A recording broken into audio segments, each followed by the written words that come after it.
সুনামগঞ্জ সদর উপজেলার মোল্লাপাড়া ইউনিয়নের দরিয়াবাজ গ্রামে এই দরিয়াবাজ গ্রামের প্রায় ১৫০ শতাধিক পরিবারের বসবাস। কিন্তু এই বছর এই ১৫০ শতাধিক পরিবারের ১০টি পরিবারই ক্ষেতের ধান কেটে ঘরে তুলতে পেরেছেন এবং বাকি যে ১৪০টি ঘরের ধান দেখার হাওরের অথই পানিতে তলিয়ে যায়। এবং আজকে ঈদের দিনে তাদের মুখে কোনো হাসি নেই, শিশুদের গায়ে কোনো নতুন জামা নেই, তাদের কোনো ভালো মন্দ খাবার ব্যবস্থাটুকু পর্যন্ত নেই। মানুষের যে দুঃখ দুর্দশার চিত্র এটা এই গ্রামে আসলেই দেখা যায়। এটি শুধু এই দরিয়াবাজ গ্রামের চিত্রই নয়, সুনামগঞ্জের প্রায় লক্ষাধিক মানুষের চিত্র এরকম। আজকের কুরবানির ঈদের দিনেও মুখে নেই হাসি, মন মেজাজটা কারোর ভালো নাই।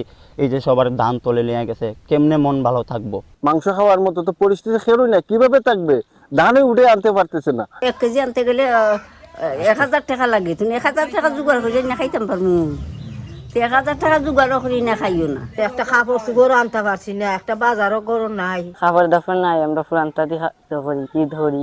লাইভ বয় কিনে কল দাও টোল ফ্রি নম্বরে আর এক নিঃশ্বাসে গোল বলে জিতে নাও ফিফা বিশ্বকাপ 2026 এর এক্সক্লুসিভ পুরস্কার। এখানে নুরুন্নেসা এবং আব্দুর রহমানের দম্পতি আছেন। আমরা একটু কথা বলি এবছরের ঈদটা তাদের কেমন কাটতেছে। এবারে বছর বড় বেশি বা এবছর চলতাম কিনা খানি চালু ইয়া না জিনিসটা, আর নিজেও পারি না, নিজেও চলতে পারি না।